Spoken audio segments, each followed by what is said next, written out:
Hi, ഇന്ന് പുറത്ത് വെച്ച് നിങ്ങളോട് സംസാരിക്കണമെന്നാണ് വിചാരിച്ചത്. പക്ഷെ എന്ത് ചെയ്യാനാ, നല്ല വെയിൽ. വെയിൽ നമുക്കൊന്നും ചെയ്യാൻ പറ്റില്ലല്ലോ. നിങ്ങൾ ഓർത്തിട്ടുണ്ടോ ഈ പ്രപഞ്ചത്തിലെ ഏറ്റവും വലിയ എനർജിയുടെ സോഴ്സ് ഏതാണെന്ന്? നിസ്സംശയം നമുക്ക് പറയാം, the greatest source of energy in this universe is nothing other than sun. അല്ലേ? ചുമ്മാതല്ല പഴമക്കാരെ രാവിലെ കഴിച്ചൊന്ന് സൂര്യനെ തൊഴുതോളൂ എന്ന് പറഞ്ഞത്. കാരണം he is the greatest source of energy in this universe. പക്ഷേ ആ സൂര്യന് പോലും ഒരു ചെറിയ കഷ്ണം പേപ്പറിനെ ഇരിക്കണമെങ്കിൽ എന്താ ചെയ്യേണ്ടത്? ഒന്ന് റിവൈൻഡ് അടിച്ച് നോക്കിയേ. നമ്മളിപ്പോൾ സ്കൂളിൽ ഒരു എക്സ്പെരിമെൻറ്റ് പഠിച്ചിട്ടില്ലേ? ഒരു കഷ്ണം പേപ്പർ എടുത്തിട്ട് അതിനെ ഒരു ലെൻസിൻ്റെ അടിയിൽ കൊണ്ട് പിടിച്ച് അതിന് സൺറൈസ് ആ ലെൻസിൽ കൂടെ കടത്തി വിടുമ്പോഴത്തേനും ചൂട് കൊണ്ട് താഴെ ഇരിക്കുന്ന പേപ്പർ എരിഞ്ഞു പോകുന്ന ഒരു എക്സ്പെരിമെൻറ്റ് ഇല്ലേ?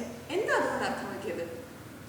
അതിൻ്റെ എനർജിയെ അഥവാ അതിൻ്റെ റേസിനെ ഫോക്കസ് ചെയ്ത് കൊണ്ടുവരുമ്പോഴത്തേനും ഒരു പോയിന്റിൽ അത് എത്തിക്കഴിഞ്ഞു കഴിഞ്ഞാൽ നമുക്ക് ആ പേപ്പറിനെ ബേൺ ചെയ്യാൻ പറ്റും. റൈറ്റ്?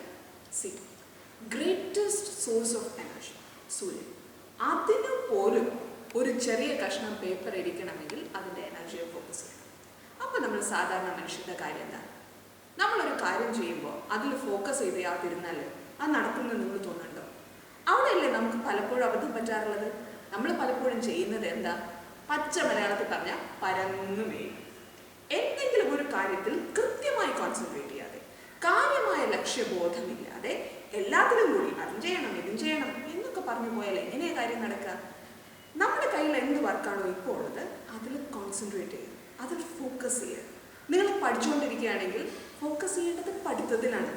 ഫോക്കസ് ചെയ്ത് കഴിഞ്ഞാൽ നിങ്ങൾക്ക് ചെയ്യാൻ പറ്റാത്തതായിട്ടൊന്നുമില്ല. നിങ്ങൾ ജോലി ചെയ്തുകൊണ്ടിരിക്കുകയാണ്, നിങ്ങൾ ചെയ്യുന്ന ജോലിയിൽ നിങ്ങൾ ഫോക്കസ് ചെയ്യുക. എന്ത് കാര്യമാണോ നമ്മൾ ചെയ്തുകൊണ്ടിരിക്കുന്നത് അതിൽ നിങ്ങളുടെ ഫുൾ കോൺസെൻട്രേഷൻ വരട്ടെ, ഫുൾ ഫോക്കസ് വരട്ടെ. നിങ്ങളുടെ 100% എഫിഷ്യൻസി പുറത്ത് വരണം എന്നുണ്ട് എങ്കിൽ അത്രമാത്രം ഫോക്കസ് നമുക്ക് ആ വർക്കിലുണ്ടാവണം. അങ്ങനെ ചെയ്യുകയാണെങ്കിൽ I think surely tell you നമ്മൾ ചെയ്യുന്ന കാര്യം എന്താണോ അതിൽ 100% വിജയം നമുക്കുണ്ടാവും. Always remember, we are born to win.